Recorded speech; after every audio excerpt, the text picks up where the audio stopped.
Sa pag-aakala nga ni RJ na kay Doc Carlos ang kanyang anak na si Annalyn, ay sumunod naman siya sa utos nga nitong si Gilbert. Hindi niya ito nabosesan. Hindi niya alam, nakasabot din pala itong si Moira aka Morgana. Pagdating nga niya doon ay iniwan niya ang pera, nilapag niya. Subalit sinabi ni Doc Carlos na hindi niya kailangan ang pera nga itong si Doc RJ. Sapat nasa kanya na makitang muli itong si RJ dahil ang gusto niyang gawin ay patayin na nga itong si RJ ng tuluyan at nang sa ganun ay hindi nga siya ang makatuluyan itong si Lynette. Ganun siya kaampalaya. May baril nga itong si Doc Carlos. Kaya naman bigla na lamang nasipan ni Doc Carlos itong si Doc RJ. Mga kalaman ni Doc Carlos ay lampa pa rin itong si RJ at hindi siya maisahan. Agad ay nakabawi ng manti siya kay Doc Carlos at nabawi nga niya ang baril nga galing kay Doc Carlos kung kaya't natutukan niya ito.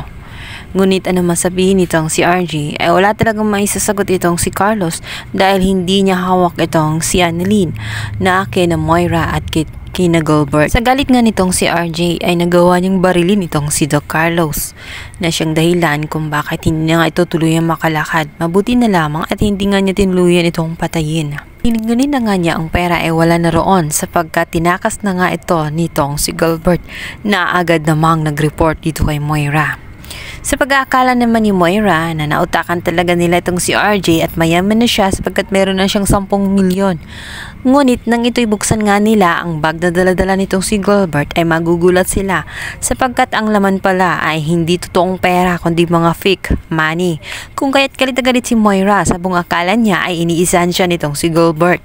May hawak siyang baril at gusto na nga niyang tudasin itong si Gilbert dahil hinahanap niya ang totoong pera. Iisan sila nitong si RJ. Ang pera ay hindi totoo, 10 milyon.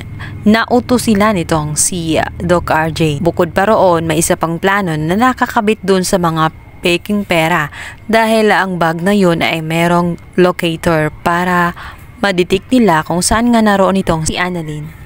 Bigo man si RJ na makuha nga itong si Annalyn sapagkat wala roon nung puntahan niya itong si Carlos.